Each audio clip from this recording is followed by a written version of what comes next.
Cheguei muito tarde do trabalho naquele dia. Lembro que foi por causa do inventário, pois uma vez por mês, quando a loja fecha, ficamos até que as contas batam. Pensei no pirulito desde o momento em que me avisaram que seria minha vez de fechar, e imaginei que ele provavelmente urinaria no quarto. Pirulito era um cachorro preto, vira-lata, resgatado da rua. Morávamos em um apartamento pequeno, sem quintal, sem espaço, mas ele se adaptou rápido. Se comportava bem, nunca incomodava os vizinhos, nunca deixava mau cheiro que nos colocasse em apuros com a administração. A única coisa que ele fazia era esperar que eu voltasse do trabalho para sairmos juntos. Sempre na mesma hora, e sempre com o mesmo ritual. Naquela noite me surpreendeu que ele tivesse aguentado. Já era quase 1h30 da manhã quando entrei no apartamento, e ele me recebeu dando voltas desesperadas, com a coleira no focinho, como se soubesse exatamente para onde íamos.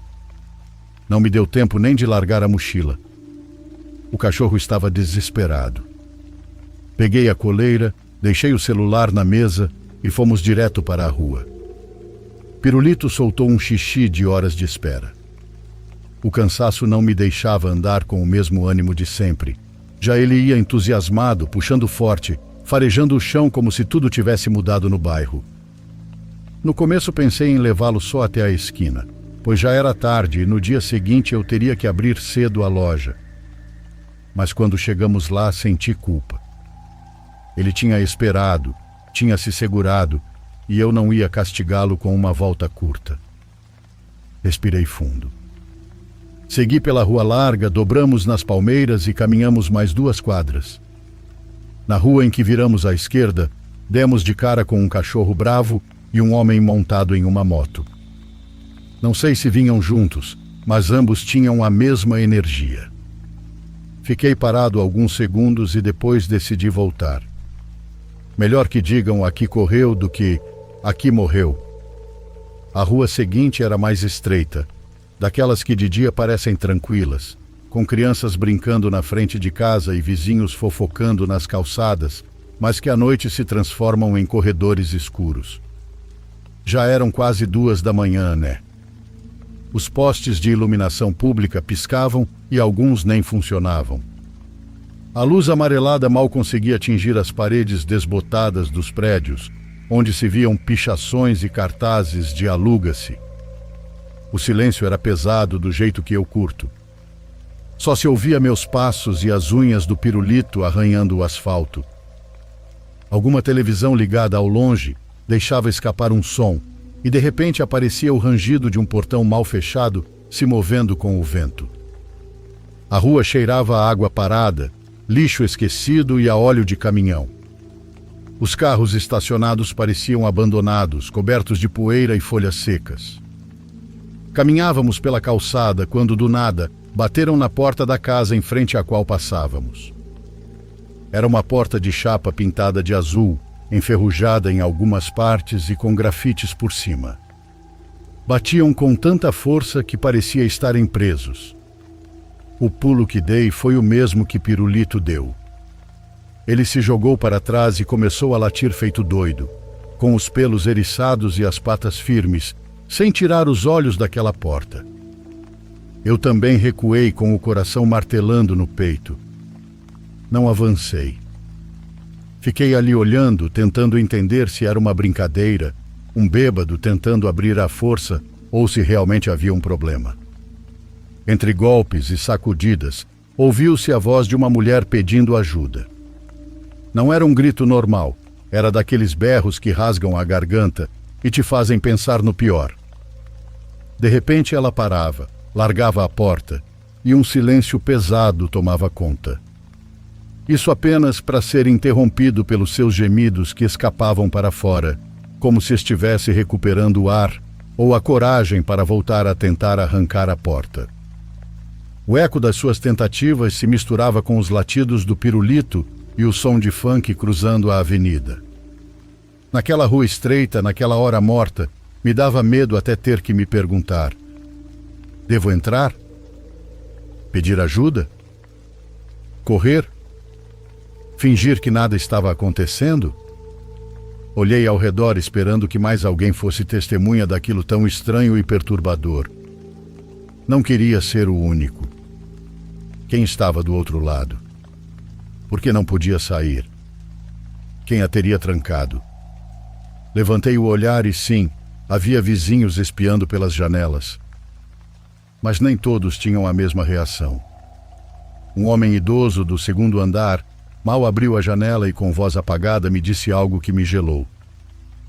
Aí não mora ninguém.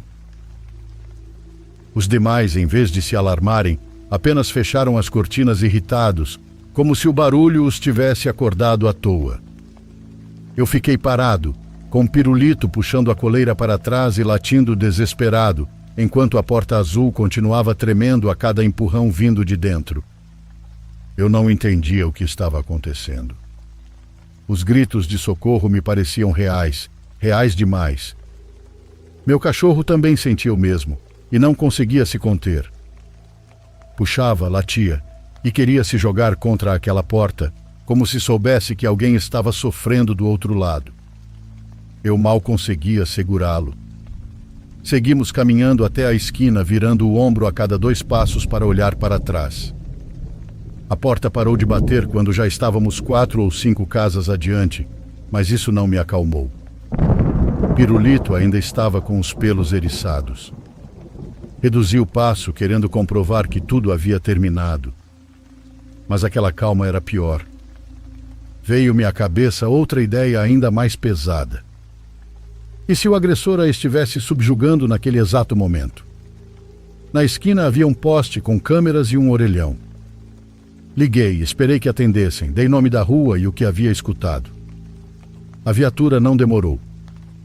Avançaram devagar, sincronizados com o meu passo, até parar em frente ao portão azul. Estava tudo em silêncio, como se nunca tivesse acontecido nada. Com certeza fizeram algo com ela, eu disse. Os policiais se olharam e um deles me falou. Se não nos pedirem ajuda diretamente, não podemos entrar. Senti um nó no estômago. Me doía imaginar que algo terrível tivesse acontecido com aquela mulher, e ao mesmo tempo me dava vergonha parecer exagerado, como se estivesse inventando tudo.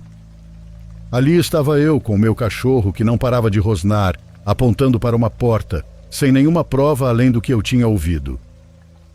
Foi então que a porta voltou a sacudir com uma força que fez até o poste de pare tremer. Os gritos retornaram de repente, enchendo o ar gelado da madrugada. Os 2 policiais levaram as mãos ao cinto num reflexo automático. Ficaram imóveis, atentos, medindo cada som e cada segundo. Eu tive que afastar o pirulito que não parava de puxar e latir. O amarrei no poste para que ao menos os deixasse pensar com clareza. Os policiais tentaram falar com a mulher. Queriam saber por que estava presa e quem a mantinha cativa. Mas em sua angústia, ela só repetia o mesmo. Que não podia abrir. Que não podia sair. Nada de estou sequestrada. Nada que lhes desse o pretexto legal para arrombar a porta.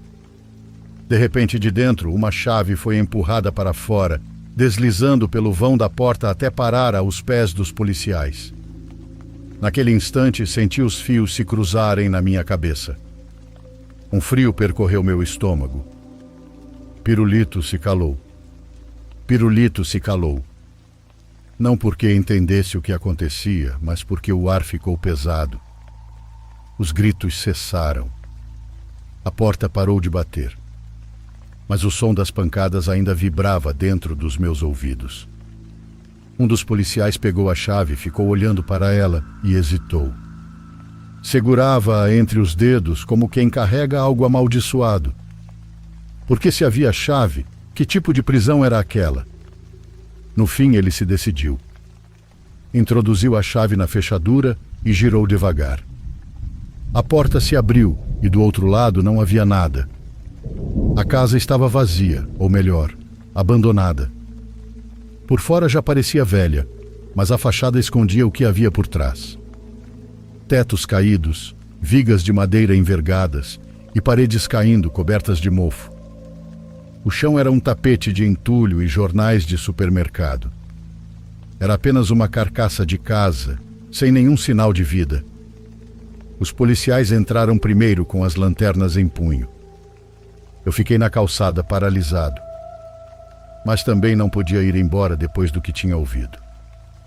Não, jovem, não há ninguém, disse um deles, virando-se para a rua. Mas o senhor também ouviu, respondi. Ele se persignou. Venha ver, chamou o que estava lá dentro com a voz tensa. O outro policial entrou e, quando viu o que havia atrás da porta, fez sinal para que eu também me aproximasse. Atravessei e o cheiro foi o primeiro a me golpear. Um fedor ácido de urina com algo que só depois reconheci como carne estragada. A luz da lanterna iluminou a parte interna da porta. E então eu vi. Havia um corpo preso à madeira, amarrado com cordas grossas às dobradiças e aos ferros enferrujados. Era como se a própria porta o tivesse engolido e conservado ali. A pele estava dura, esticada sobre os ossos e parecia couro velho. A boca estava aberta em um grito que ainda gela minha alma só de lembrar. Os braços estavam estendidos e as cordas incrustadas nos ossos. No peito, um buraco impossível dizer se era obra do tempo ou se foi feito antes de morrer. Parecia uma múmia usada por magia negra ou essas coisas. Os policiais ficaram estáticos. Um deles deu um passo para trás e o outro chamou no rádio. Solicitamos reforços. Possível corpo localizado. A voz dele era firme, mas a garganta estava presa. Eu não conseguia desviar o olhar. Cada segundo gravava ainda mais aquela imagem na minha mente. Jovem, o melhor é que se retire, disse o policial mais próximo. Isso já não é assunto seu. Ele tinha razão. Eu estava exausto, era tarde, e aquilo estava corroendo meus nervos. Assenti com a cabeça e me despedi. Do lado de fora, Pirulito ainda estava amarrado ao poste, em silêncio, com as orelhas abaixadas. No dia seguinte saiu nos jornais policiais. Encontra um corpo mumificado em casa abandonada aqui na Vila Helena. As fotos mostravam a fachada azul, o portão cercado por fitas amarelas de proibida a entrada e os policiais guardando a porta. A matéria falava de uma descoberta macabra feita na madrugada. O corpo de uma pessoa ressecado como carne deixada ao sol, preso à porta principal da casa. Diziam que o cadáver estava ali havia anos, petrificado na posição em que morreu. Ninguém soube identificar de imediato quem era. Alguns vizinhos juraram que a casa estava vazia há muito tempo. Outros que gritos e barulhos eram ouvidos em várias noites. Com o tempo tentei esquecer até que um dia, dobrando roupas, ouvi barulho na porta do meu quarto. Como se a empurrassem. Como se a puxassem. Quase morri de susto. Eu estava sozinho em casa e ninguém poderia ter feito aquilo. Até hoje guardo essa lembrança paranormal com carinho, pois descobri que o outro lado realmente existe e está mais perto do que imaginamos. Obrigado pela atenção.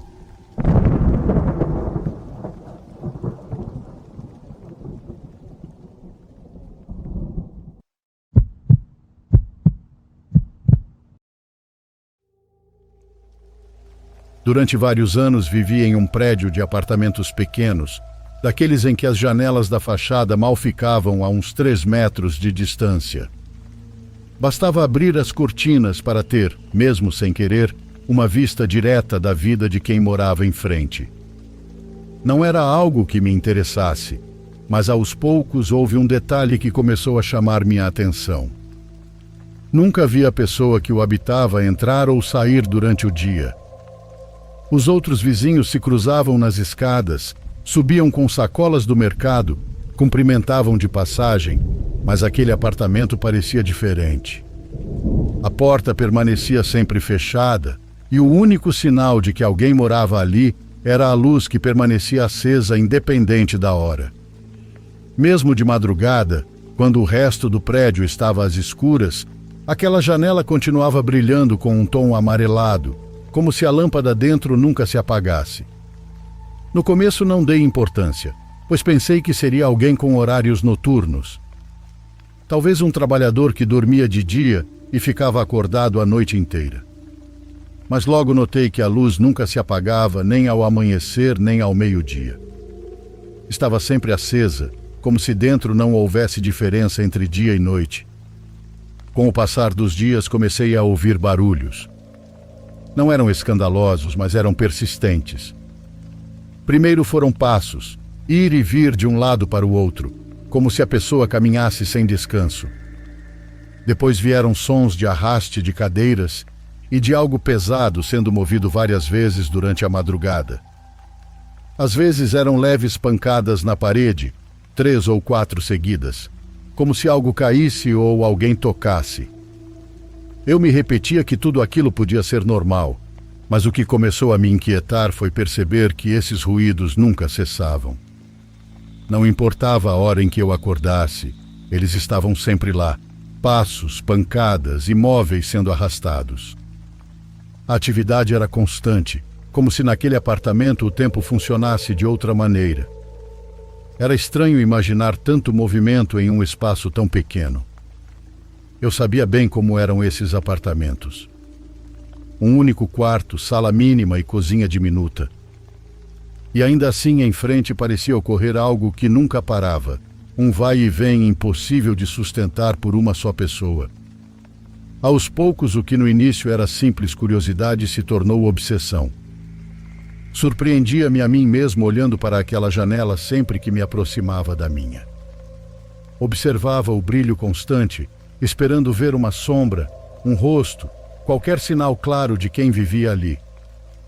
Passavam minutos inteiros sem que nada aparecesse, mas os ruídos continuavam.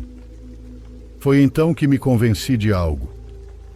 Aquele vizinho nunca dormia, e com essa ideia fixa na cabeça comecei a observá-lo com mais atenção, certo de que cedo ou tarde descobriria o que realmente acontecia naquele apartamento. Numa dessas noites tentava dormir quando os ruídos do apartamento de frente começaram a se intensificar. Primeiro eram os passos de sempre, mas depois as pancadas passaram a se fazer fortes.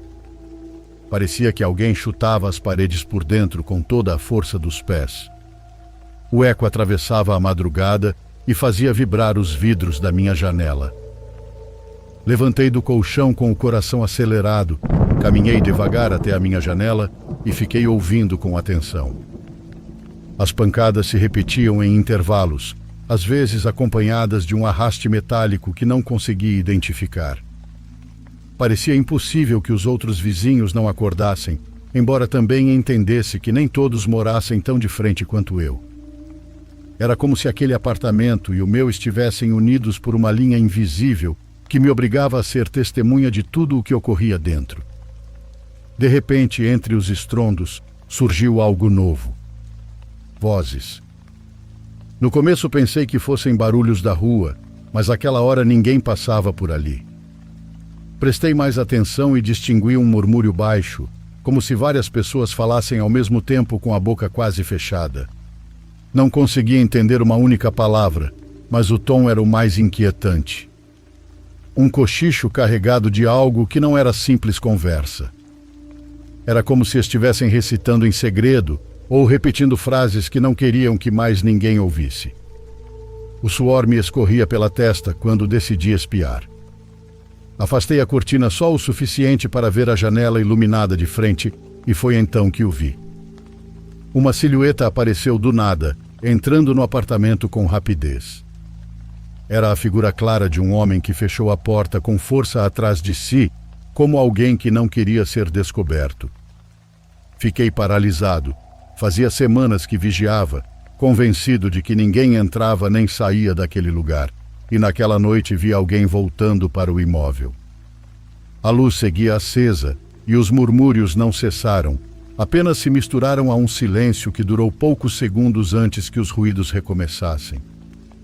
Afastei-me da janela com o corpo tenso, me enfiei na cama sem apagar a lâmpada, mas dormir foi impossível. Fechava os olhos e via a imagem daquele homem entrando, como se sempre tivesse estado ali, esperando o momento de se mostrar. Cada som que vinha através da parede me mantinha acordado, com a sensação de que eu havia presenciado algo que não deveria. As horas passaram, e quando enfim vi que a claridade do amanhecer começava a se infiltrar pela minha janela, tomei uma decisão.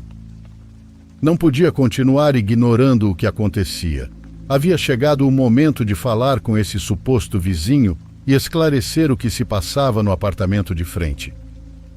O que eu vi naquela noite me convenceu de que não se tratava de ruídos simples nem de manias noturnas, mas de algo muito mais estranho que precisava de respostas. Na manhã seguinte levantei com os olhos inchados de tanto sono, mas com uma decisão firme. Não podia permanecer com a dúvida sobre o que eu havia observado durante semanas. Me armei de coragem, abri a porta do meu apartamento e atravessei o corredor estreito até ficar em frente à entrada do vizinho. O silêncio era absoluto, mas bati com os nós dos dedos várias vezes, esperando que alguém respondesse de dentro. Passaram-se segundos longos sem resposta. Voltei a bater, agora com a palma da mão aberta, e nada. Não se ouviram movimentos nem passos se aproximando. A calma daquela manhã contrastava com os ruídos que me tiraram o sono na noite anterior.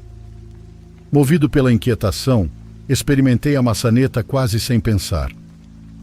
Senti um vazio no estômago quando notei que a porta estava entreaberta.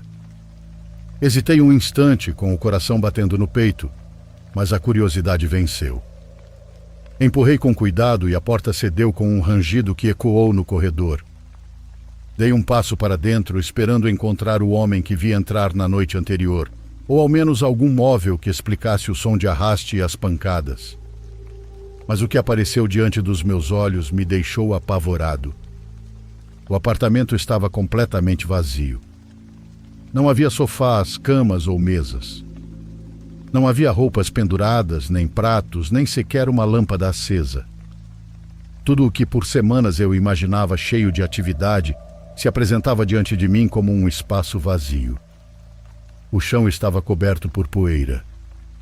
As paredes mostravam manchas de umidade que se espalhavam como sombras, dando a impressão de que ninguém morava ali fazia tempo. Caminhei pela sala e revistei o pequeno quarto. O mesmo, apenas manchas e pó. Não conseguia acreditar no que via. Cada som de móveis sendo arrastados, cada passo e murmúrio de vozes baixas que me tirara o sono noite após noite, parecia não ter explicação possível. Não havia nada que justificasse aquela atividade constante.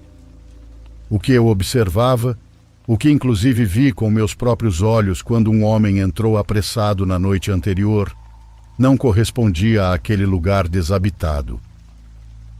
Fiquei no meio do quarto, com um calafrio correndo pelas costas, tentando encontrar alguma lógica. Não havia vestígios de pertences, lixo ou sequer uma lâmpada pendurada no teto.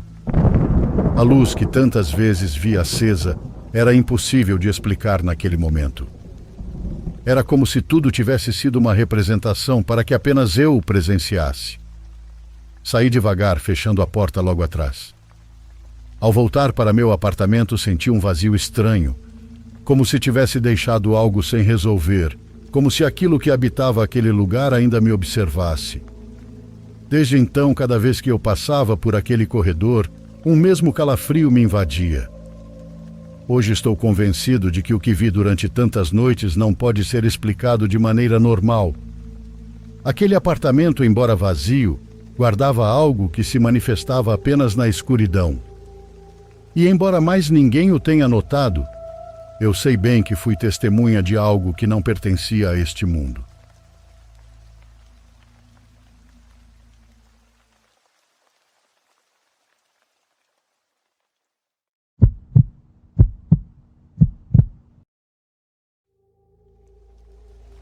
Durante vários anos fui motorista de um caminhão de lixo.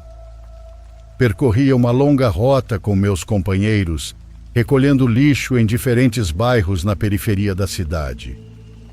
E como qualquer trabalho, Eventualmente você se acostuma com as coisas ruins ou desagradáveis. A presença de insetos no caminhão, o cheiro de comida podre e as horas de madrugada deixaram de ser um incômodo com o passar do tempo. E o certo é que para mim e meus companheiros acabou se tornando um trabalho tranquilo, embora às vezes víssemos coisas estranhas na rua, sem saber se eram apenas brincadeiras elaboradas. Mas em uma ocasião todos nós participamos de algo realmente inexplicável e que nos perseguiu durante semanas. Numa noite qualquer estávamos percorrendo a rota normalmente, quando um dos rapazes chamou nossa atenção para alguma coisa. Eu estava no assento de motorista, então não podia ver do que falavam lá atrás nem o que estava os atrasando. Mas um pouco depois me mostraram do que se tratava.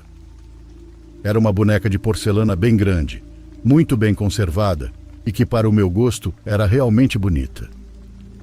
Digo isso embora eu entenda que para outras pessoas pode ser aterradora, já que era muito realista. Tinha cabelo castanho, o rosto branco pintado e um vestido rosa. Por ser de porcelana, não era totalmente articulada, mas ainda assim era bastante refinada e, portanto, devia ser cara. O único defeito que vi, se é que poderia ser chamado assim, foi um bordado no vestido com o nome Alice. Imediatamente presumi ser o nome da menina que havia sido dona da boneca. Depois de algumas brincadeiras sobre a semelhança com a Annabelle, um jovem a quem chamarei de Marcos disse que queria vendê-la. Ele acabou me pedindo para deixá-la na cabine para depois levá-la para casa quando terminássemos. Obviamente eu disse que sim e sentei a boneca no assento do meio e seguimos a rota. Só notei uma coisa estranha naquela noite. Em pleno mês de maio, com muito calor mesmo de madrugada, a cabine parecia um pouco fria. Havia um ponto gelado à minha direita, mas atribuí a corrente de ar que entrava pela janela. Além disso, meu copiloto não comentou nada, então presumi que não havia nada estranho.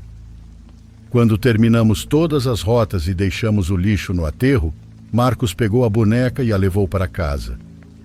Nenhum de nós suspeitava que algo estranho pudesse estar ligado àquela boneca. Mas quando voltamos ao trabalho no dia seguinte, me surpreendi ao ver Marcos pálido, retornando com a boneca nas mãos. Quando perguntamos o que havia acontecido, ele respondeu que não conseguiu vendê-la e que preferia deixá-la no aterro. De imediato eu disse que preferia que ele me desse a boneca e eu mesmo me encarregaria de vendê-la, mas ele insistiu em descartá-la. Achei aquilo muito estranho e perguntei em particular o que havia acontecido. Foi então que ele confessou que aquela boneca tinha algo esquisito e me contou o que viveu.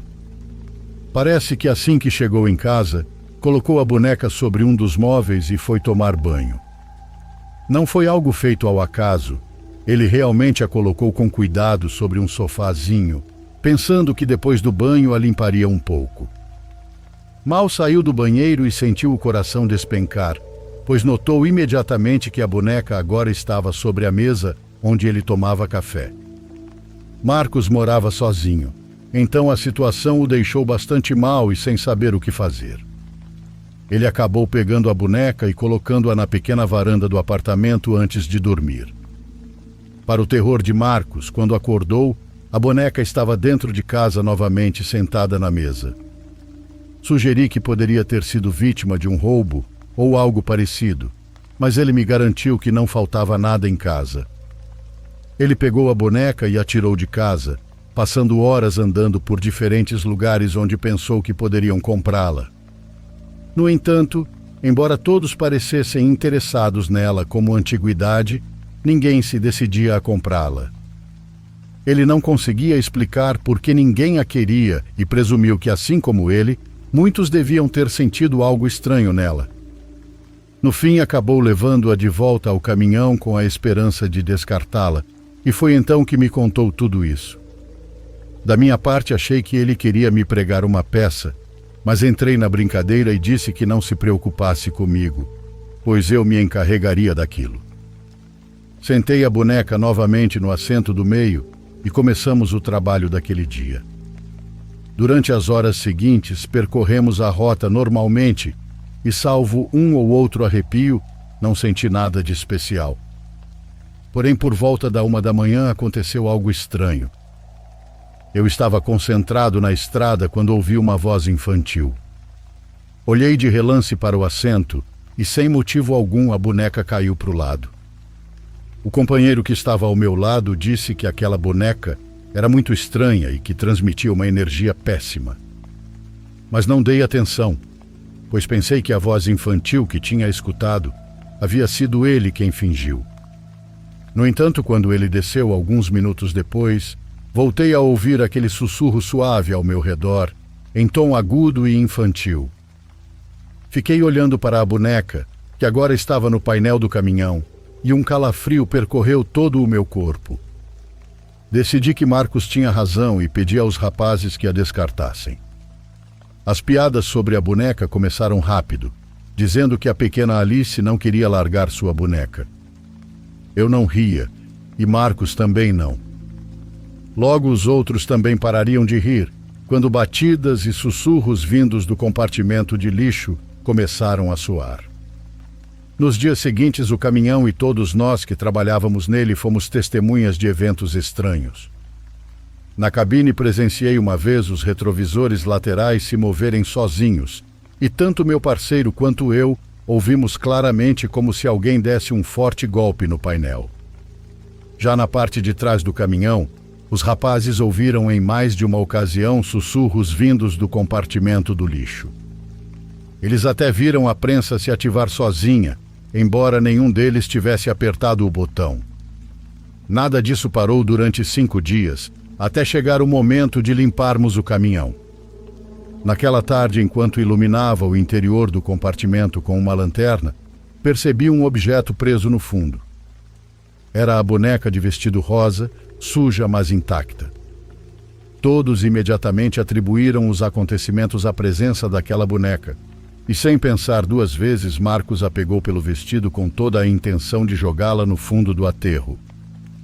Mas algo me disse que aquilo não era o certo, e o impedi, garantindo que eu mesmo cuidaria do assunto. Levei a boneca comigo, limpei e a levei até a igreja, onde expliquei em detalhes tudo o que havia acontecido a um padre. Percebi sua incredulidade de imediato, mas não me importei, pois sabia que assim que coisas estranhas começassem a acontecer na igreja, ele teria que me dar razão. Como podem imaginar, todos os eventos paranormais no caminhão cessaram a partir desse dia e voltamos à nossa rotina. No entanto, o assunto se tornou um tema comum de conversa entre nós. É uma espécie de piada em grupo, embora eu quase não tenha compartilhado com outras pessoas, dado o quão mentiroso posso parecer.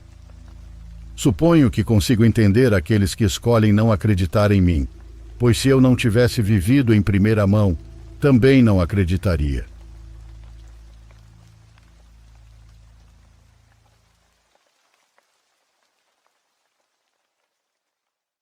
Por favor, curta e se inscreva se você estiver gostando. Agora continuamos.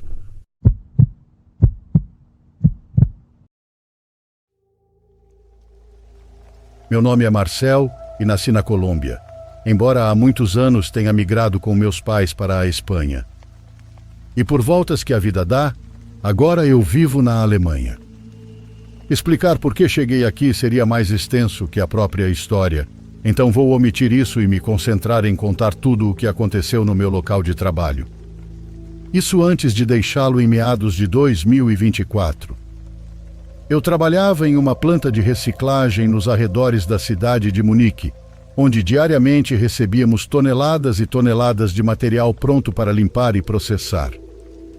Os alemães têm uma cultura de reciclagem muito forte, então sempre havia trabalho para fazer e a planta recicladora estava constantemente em operação.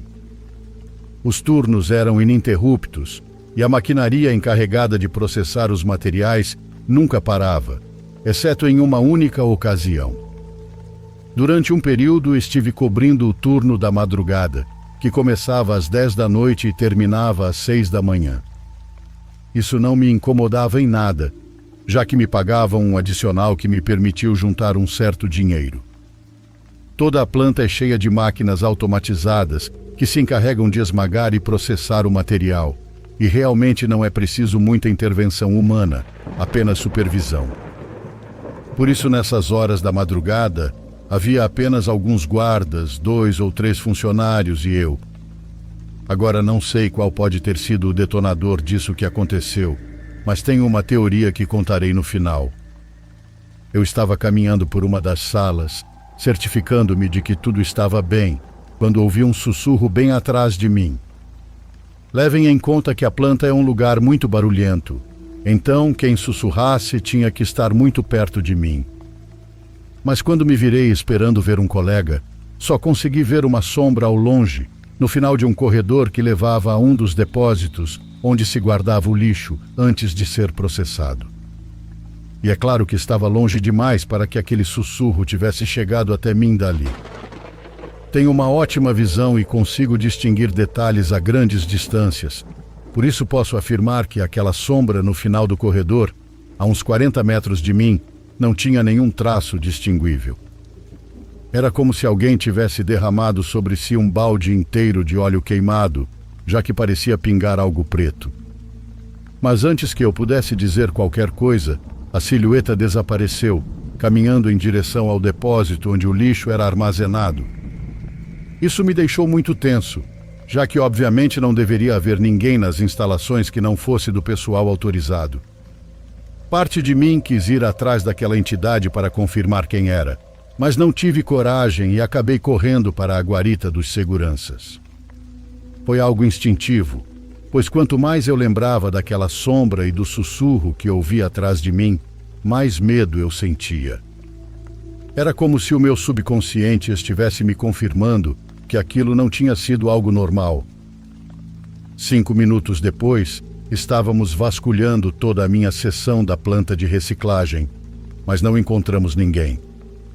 Por mais que eu revisasse a área do corredor onde a vi parada, não encontrei nem sequer manchas de óleo, que deveria ter ficado onde aquilo esteve. Os guardas me disseram que eu provavelmente estava enganado, já que esses turnos podiam ser muito cansativos e que com todo o barulho das máquinas, às vezes as pessoas ficavam um pouco atordoadas. Dei razão a eles porque, afinal, o que mais eu poderia fazer? Depois de alguns minutos, voltei ao meu posto de trabalho. Mesmo apesar de tentar ignorar o ocorrido, o restante do turno foi estranho, pois eu não conseguia parar de ver movimentos pelo canto do olho. E claro, em uma planta de reciclagem sempre há sons e movimento, mas algo parecia diferente. Talvez fosse o medo, mas não consigo evitar lembrar com clareza da sensação de que havia alguém ao meu redor o tempo todo. Agora não sei se o acontecimento seguinte está ligado ao anterior, já que houve alguns dias de diferença entre um e outro. Porém, minha teoria é que estão sim, porque naquela planta de reciclagem, onde trabalhei aproximadamente 8 anos, nunca tinha acontecido nada particularmente estranho. Sim, de vez em quando eu ouvia coisas que me pareciam esquisitas, mas nada que eu não pudesse atribuir a algum colega fora de sua área, ou aos sons típicos de um prédio se expandindo. Enfim, lembro que era uma quinta-feira e calculo que eram 2 ou 3 da manhã. Mais uma vez eu estava no meu posto de trabalho e praticamente já tinha esquecido o episódio da sombra no corredor. Na área em que eu estava se processava todo tipo de vidro e tudo ia como esperado, quando senti que alguém falava por perto. O barulho não me deixou ouvir o que dizia, mas comecei a procurar com o olhar e, para o meu horror, consegui ver a silhueta do que parecia ser uma mulher deitada na esteira transportadora. A mesma esteira onde grandes placas de aço esmagam o vidro até triturá-lo. Acho que nem preciso dizer que essa máquina esmaga até ossos, e era minha responsabilidade garantir que isso não acontecesse. Desci da plataforma correndo, esperando chegar a tempo de afastá-la dali. Porém, mal virei na escada e cheguei ao nível da máquina, para não haver mais. Só ouvi um grito horrível e agudo que me persegue até hoje, 5 anos depois de tudo aquilo ter acontecido. Assumi que a máquina a tivesse esmagado e percorri toda a área procurando por ela, mas não encontrei nada. Eu precisava reportar o ocorrido, então saí correndo até meu supervisor e em seguida chamamos a polícia. Um colega de outra seção também ouviu o grito, graças a Deus, porque do contrário certamente teriam me mandado para uma avaliação psicológica. A polícia chegou cerca de 10 minutos depois e a máquina já estava totalmente parada. Foi a primeira vez que a vi assim e a primeira vez que senti a planta de reciclagem em completo silêncio. Inspecionamos todo o prédio de cima a baixo e não encontramos absolutamente ninguém, só lixo. Os policiais perguntaram pelas câmeras de segurança, mas elas não funcionavam havia anos. No final, eles atribuíram o ocorrido a uma intrusa que teria entrado escondida, me dado o maior susto da minha vida e depois fugido sem que ninguém percebesse. Aceitei essa explicação, embora no fundo eu não estivesse nada tranquilo. Nos dias seguintes, fiquei revivendo aquele acontecimento e estou praticamente certo de que aquela mulher não era desse mundo. Era loira, alta e com a pele mais estranha que já vi. Parecia um cadáver. Também não estou dizendo que fosse um cadáver que alguém tivesse colocado ali de propósito, pois se fosse o caso, teríamos encontrado. Não, o que eu acredito é que era um espírito. Vejam, às vezes acontece algo curioso. Algumas pessoas insensíveis abandonam urnas funerárias nos pontos de reciclagem. Acho que hoje em dia já existem máquinas que detectam quando você tenta introduzir objetos não permitidos, mas por volta de 2020, elas não eram tão comuns. O que quero dizer é que às vezes urnas com cinzas de pessoas falecidas iam parar na planta de processamento e às vezes percebíamos, outras vezes não. Tenho a impressão, conectando os fatos que contei, de que uma urna com as cinzas de uma mulher foi parar no depósito e depois processada como se fosse apenas mais um pedaço de vidro. É só uma teoria e duvido que algum dia eu descubra o que realmente aconteceu naqueles dias. Mas suponho que essa resposta me ajude a lidar com o que vivi e com o grito que ouvi naquela quinta-feira à noite. Obrigado por me escutarem.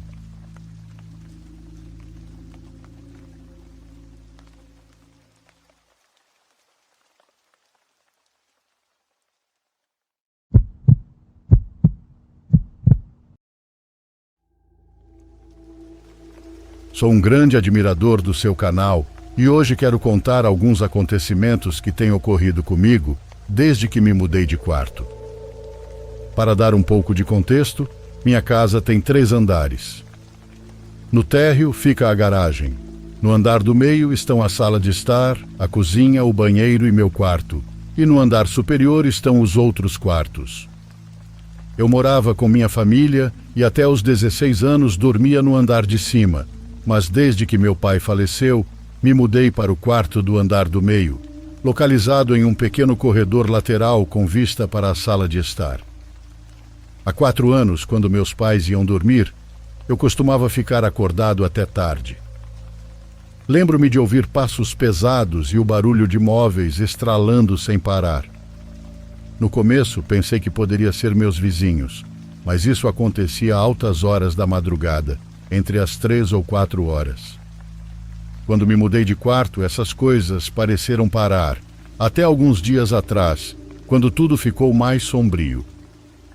Todas as noites, depois que minha mãe subia para o andar de cima e apagava todas as luzes, eu ficava apenas com a iluminação fraca de um repelente elétrico, aquele mata pernilongos que vai na tomada. Foi então que comecei a ouvir uma presença descendo as escadas. Os passos eram apressados, mas rítmicos, e quando olhava para a sala de estar, via uma sombra na escuridão. Era de estatura média, magra, e eu sempre pensei que fosse minha irmã descendo para o sofá, como fazia no passado. Mas pela manhã, sem falta, eu a via descendo do andar de cima. Uma noite, cansado de ouvir os ruídos, perguntei em voz alta: "Vitória, é você?" Então a figura me olhou fixamente e, em seguida, desapareceu entre as sombras. A partir desse momento, todas as noites comecei a ouvir passos bem do lado de fora da porta do meu quarto.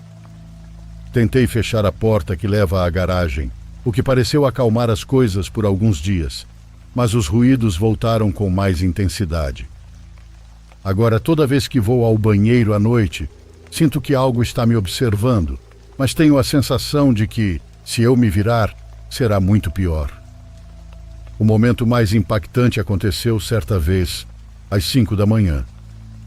Eu tinha adormecido, mas acordei com uma enorme urgência de ir ao banheiro. Estava tão cansado que mal abri os olhos, mas então o vi. Lá estava ele, sentado no sofá. Seu corpo era extremamente magro, quase como um esqueleto, e parecia ser formado por algo semelhante a veias negras e cinzas. Seu rosto era humanoide e completamente deformado. Tinha olhos vazios com pupilas brancas que tentavam me observar como podiam. Consegui ver tudo isso, pois aquela coisa começou a emitir uma luz fraca e esbranquiçada que revelava parte de sua figura sombria. Não consegui evitar não gritar. Aquele ser não se moveu, mas pouco tempo depois desapareceu igualzinho fumaça. Eu me arrependo profundamente de ter acordado naquela noite, porque até então tentava fingir que não o via, mas agora ele sabe que estou ciente de sua presença.